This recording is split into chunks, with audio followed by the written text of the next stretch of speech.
Baik, terima kasih atas kesempatan yang diberikan kepada saya. Hari ini saya Iko Metriana, mahasiswa Magister Pendidikan Matematika dengan NIM 501352284 pada mata kuliah Sejarah dan Filsafat Matematika. Kali ini kita akan bahas konsep matematika apa saja yang dibahas oleh Apollonius dan Euclid.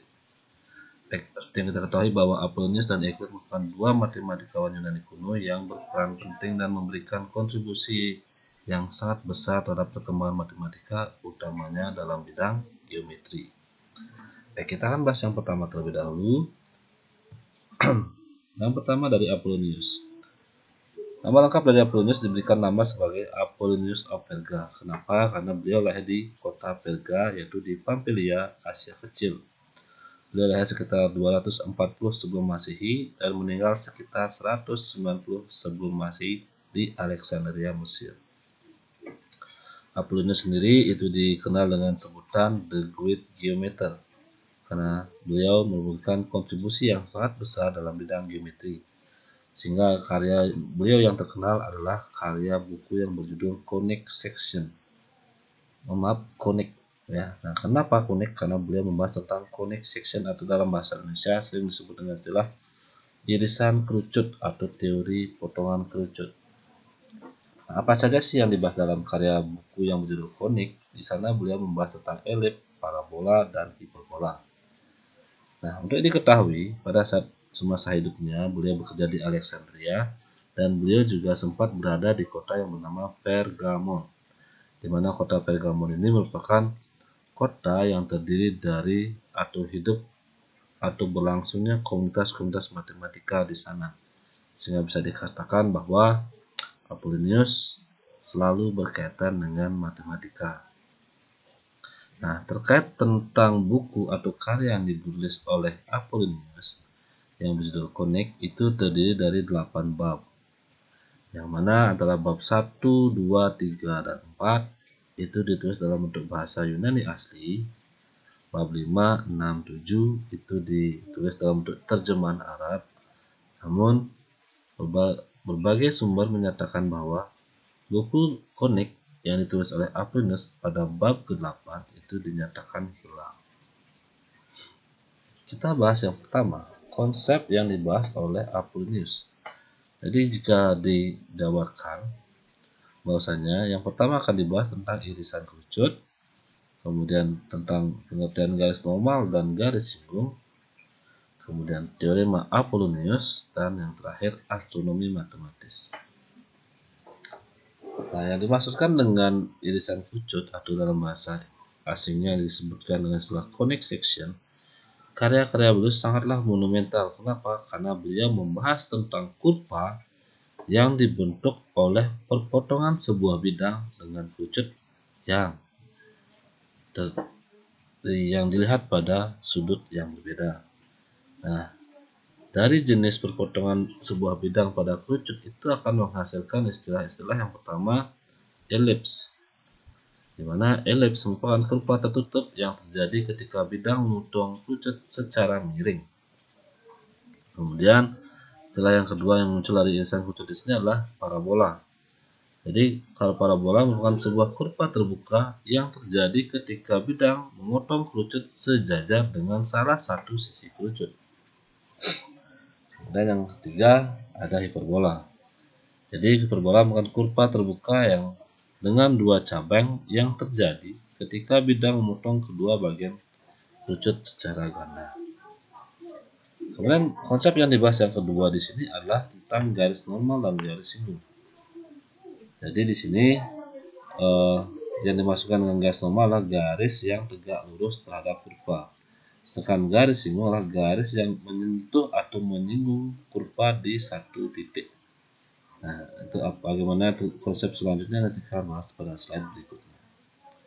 Dan yang ketiga, konsep yang dibahas di sini adalah teorema Apollonius.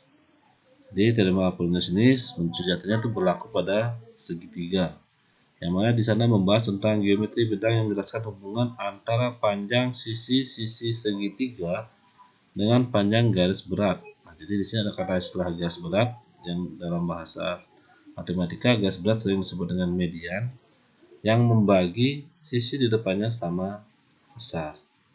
terus membagi salah satu sisi menjadi dua bagian yang sama besar. Dan yang keempat, konsepnya adalah yang sangat terkenal sebenarnya dalam buku kuning. Ternyata ilmu-ilmu atau konsep-konsep yang dibahas oleh Apollonius itu memberikan kontribusi yang sangat besar dalam bidang hal astronomi. Kenapa? Karena dalam bidang astronomi sebelumnya itu dikenal dengan model epicyclic alternatif. Maksudnya di sini adalah menjelaskan tentang gerakan-gerakan planet yang bergerak tampak aneh di langit. Nah, secara geometris, gerakan-gerakan aneh yang tampak di langit itu mirip dengan model eksentrik, sehingga sebelumnya ini sudah ada teori yang namanya teori epicyclic. Namun dalam hal ini Apollonius membahas lebih mendalam lagi tentang model epicyclic alternatif. Kita akan bahas satu persatu dari irisan kerucut atau yang sering disebut dengan istilah conic section. Nah, jauh sebelum Apollonius membahas lebih dalam tentang irisan kerucut ini, sejatinya para ahli matematikawan Yunani seperti Menaechmus, Euclid, dan Archimedes sebenarnya sudah mengenal bentuk-bentuk irisan kerucut yang seperti yang disebutkan tadi tentang parabola, elips, dan hiperbola. Namun peran besar dari Apollonius tersebutlah memberikan arah yang lebih jelas, secara sistematis, terstruktur, sehingga munculnya istilah-istilah dan analisis yang mendalam tentang sifat-sifat dan hubungan geometri dari ketiga bentuk tersebut. Oke, jadi ketika kita bedakan jenis irisan kerucut yang terjadi, sebenarnya kita bisa lihat dalam bentuk tabel, di mana jika jenis irisannya berupa lingkaran, maka itu akan bentuk pemotongnya adalah bidang sejajar dengan alas kerucut, sehingga kurva yang dihasilkan merupakan kurva tertutup berbentuk simetris sempurna dengan ciri utama semua titik yang berjarak sama dari satu pusat. Oke. Kemudian jenis irisan yang kedua adalah elips. Untuk bidang pemotongnya tidak sejajar dengan sisi kerucut seperti yang disampaikan di awal itu pada sudut miring, sehingga kurva yang dihasilkan kurva tertutup lonjong dengan ciri utama jumlah jarak kedua fokusnya adalah konstan. Kemudian jenis irisan yang ketiga adalah irisan parabola, di mana bidang pemotongnya itu sejajar dengan sisi kerucut sehingga kurva yang dihasilkan kurva terbuka dengan ciri utamanya jarak titik ke fokus itu sama dengan jarak ke garis directus. Kemudian yang terakhir jenis irisan hiperbola, itu bentuk bidang pemotongnya memotong kedua bagian kerucut ganda sehingga menghasilkan bentuk kurva terbuka ganda dengan ciri utamanya adalah bahwa selisih jarak kedua fokus adalah konstan. Baik, itu konsep yang dibahas tentang conic section atau irisan kerucut. Kemudian terkait tentang garis singgung dan garis normal, ternyata di sini Apollonius memberikan definisi tentang garis singgung dan garis normal seperti yang disebutkan tadi di awal, bahwa garis singgung adalah garis yang bersentuhan dengan kurva hanya pada satu titik, menyinggung di kurva di satu titik tanpa memotongnya.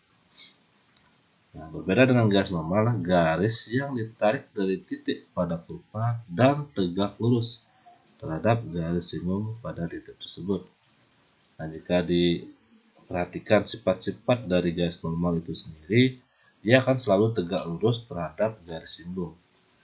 Dia juga akan melewati titik singgung atau titik pada kurva, dan khusus pengecualian untuk jenis irisan kerucut berupa elips dan hiperbola, bahwa garis normal ini seringkali juga melewati salah satu fokus tergantung dari posisi titiknya ini yang menarik karena hubungan antara fokus dan kelengkungan kurva. Jika kita lihat perbedaan antara garis singgung dan garis normal dilihat dari segi aspek definisi sudah jelas berbeda ya. Garis singgung untuk menyentuh kurva di satu titik tanpa memotong, sedangkan garis normal itu selalu tegak lurus terhadap garis singgung di titik singgung.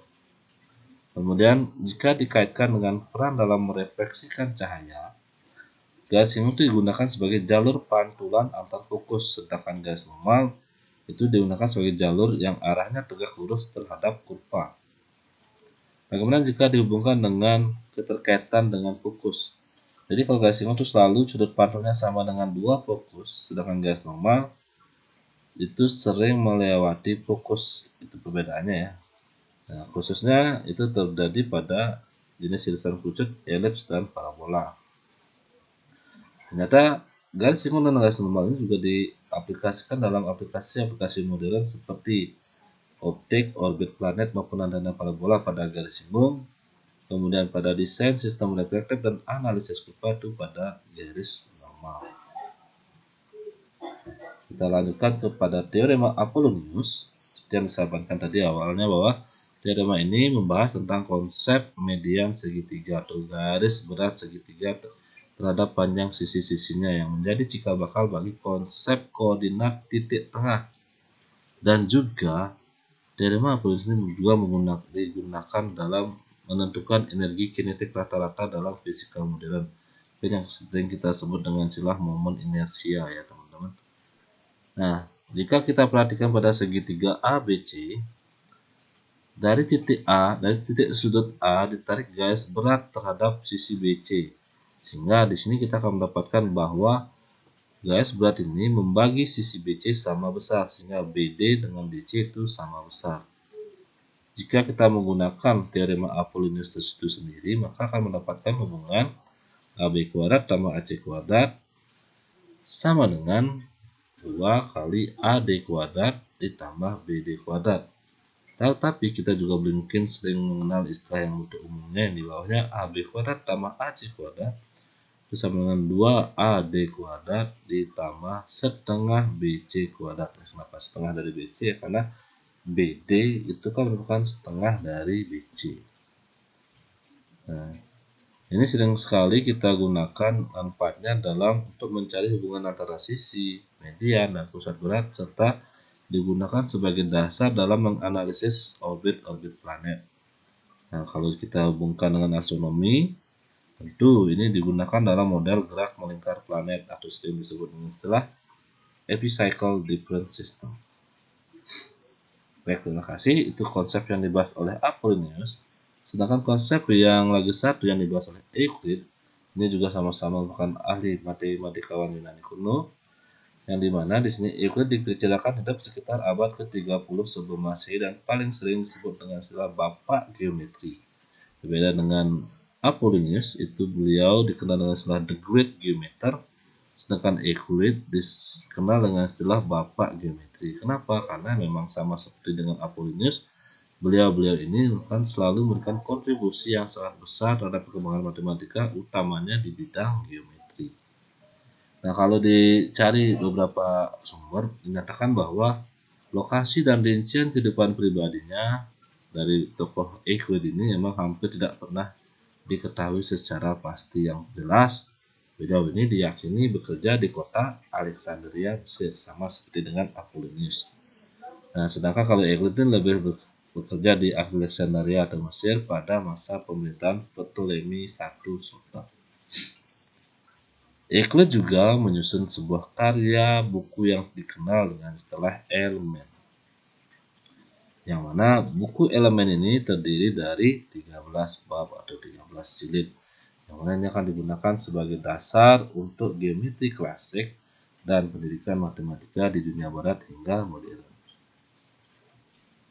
Nah, apa saja sih yang dibahas konsep dari Euclid? Di sini ada yang menyebutkan bahwa Euclid membahas konsep tentang geometri Euclides, di mana geometri Euclides itu sendiri adalah sebuah ilmu tentang bentuk, ukuran, posisi, dan sifat ruang, serta benda-benda yang ada di dalamnya yang disusun berdasarkan sistem aksioma. Mungkin kita sudah sering kenal istilah aksioma atau postulat.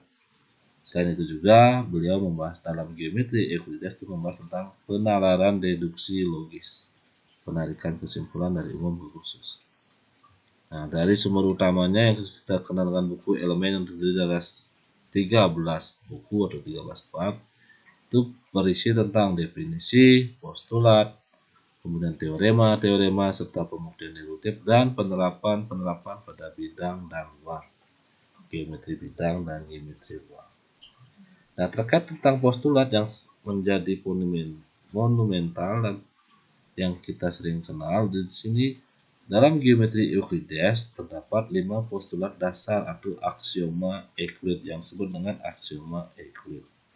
Nah, inti dari geometri Euclides inilah yang menjadi dasar semua teorema yang dibahas oleh Euclid. Baik, postulat yang pertama atau aksioma yang pertama dari Euclid itu yang pertama bahwa dari dua buah titik itu dapat dihubungkan dengan tepat satu garis lurus. Jelas ya. Dan yang kedua, postulat yang kedua, segmen garis dapat diperpanjang tanpa batas menjadi garis lurus. Jelas. Dan yang ketiga, dengan titik manapun sebagai pusat dan segmen manapun sebagai jari-jari, maka akan dapat dibuat sebuah lingkaran. Kemudian postulat yang keempat, semua sudut siku-siku adalah sama besar. Baik, sebelum kita ke postulat kelima, alangkah baiknya kita juga baca kembali postulat ke-1, 2, 3, 4. Postulat-postulat ini sangat sederhana dan sangat mudah untuk dipahami. Nah, kenapa saya membahas 1, 2, 3, 4 mudah dipahami dan mudah dibaca? Karena di sini pada saat postulat kelima itu disebut dengan postulat paralel. Paralel, ya. Oke. Di sini disebutkan bahwa jika sebuah garis memotong dua garis lain dan sudut dalam di satu sisi jumlahnya kurang dari dua sudut siku-siku, maka dua garis itu akan bertemu di sisi tersebut jika diperpanjang. Mungkin postulat yang kelima ini mungkin sedikit agak menjadi kontroversial ya di kalangan para matematikawan ini karena dianggap kurang sederhana. Nah, sehingga seringlah disebutkan bahwa postulat kelima dari geometri Euclides disebut masih diragukan konsepnya karena dia bersifat kontroversial.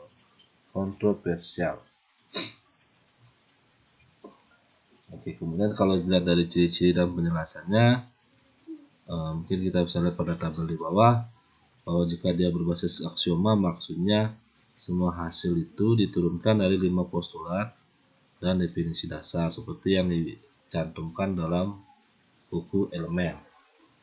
Dan jika istilah dari bidang datar itu adalah tidak memperhitungkan kelengkungan ruang. Dan jika hukum paralel berlaku, maka melalui titik dua garis hanya bisa ditarik satu garis sejajar. Sudut segitiga jumlahnya adalah 180 derajat. Itu selalu berlaku pada bidang datar.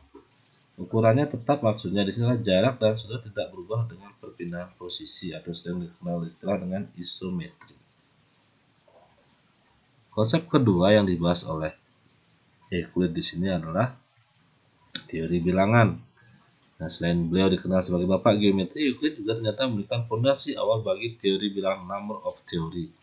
Nah, ini ditemukan dalam pembahasan buku elemen yang dibahas oleh Euclid, yaitu pada buku 7, 8, dan 9. Nah, dalam bagian ini ternyata Euclid membahas tentang mendefinisikan bilangan dan hubungan antar bilangan. Kemudian beliau juga menyusun algoritma dan teorema dasar tentang pembagian. Dan yang terakhir juga beliau membahas tentang bilangan prima dan bilangan sempurna. Oke. Ternyata dari sini Euclid membahas tentang pengertian dari apa itu bilangan, atau sering disebut dengan istilahnya aritmos, apa itu bilangan prima, dan apa itu bilangan komposit. Mungkin Bapak Ibu atau teman-teman juga sudah paham apa itu bilangan prima, dan bilangan komposit.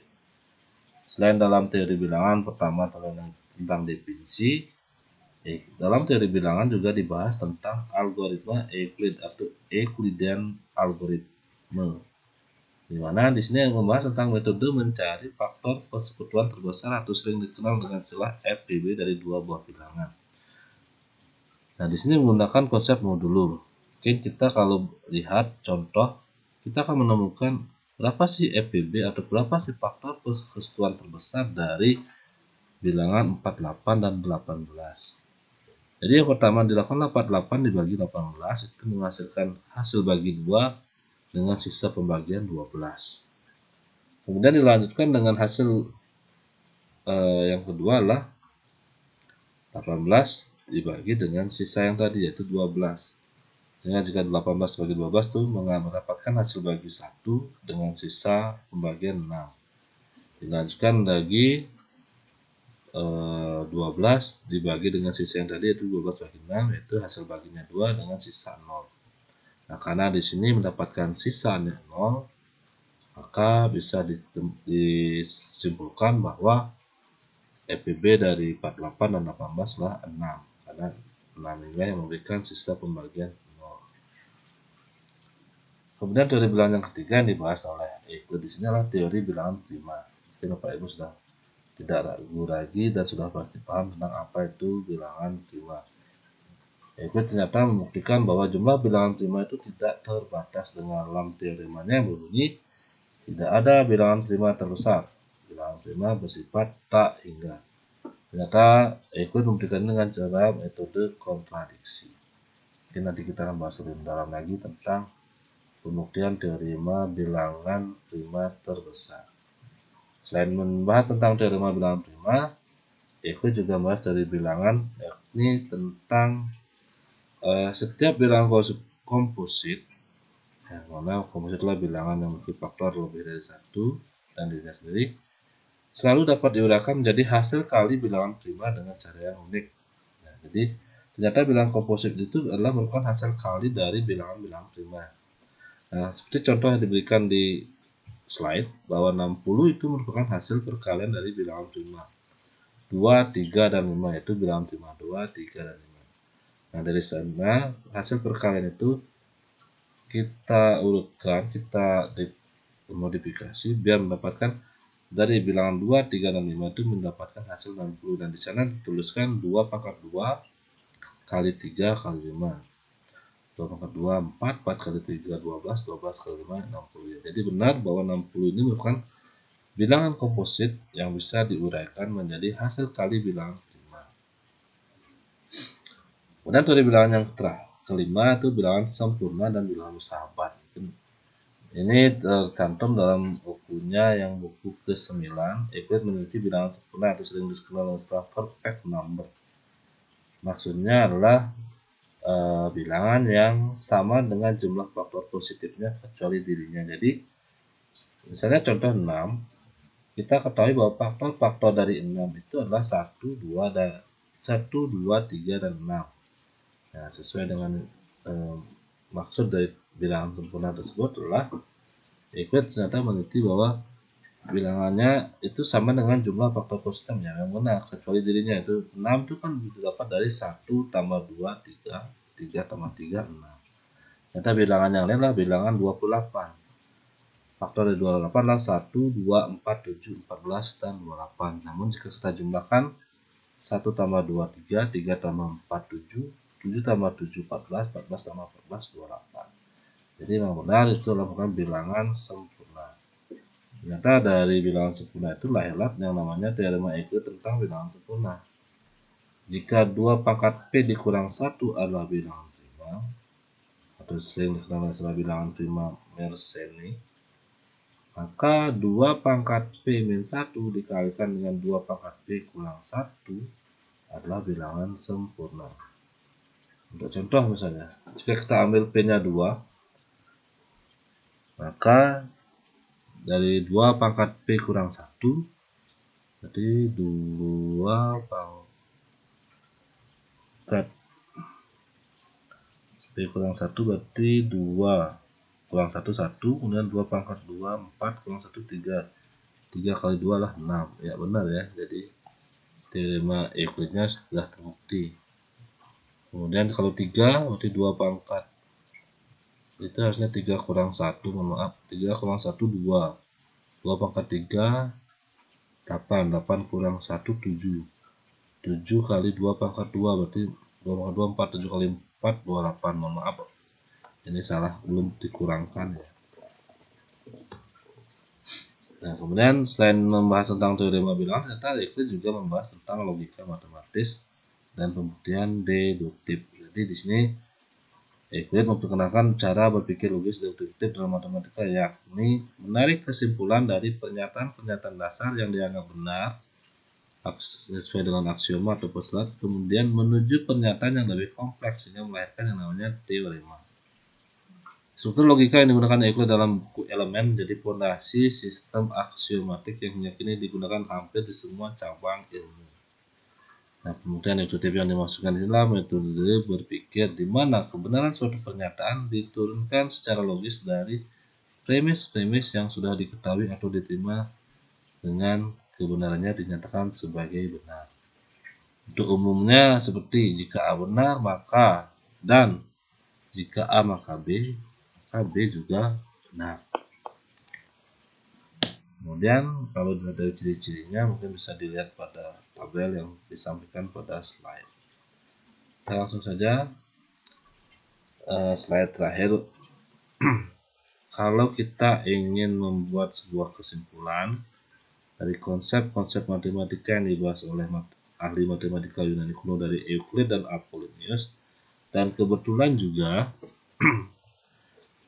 beliau merupakan ahlinya dalam bidang geometri.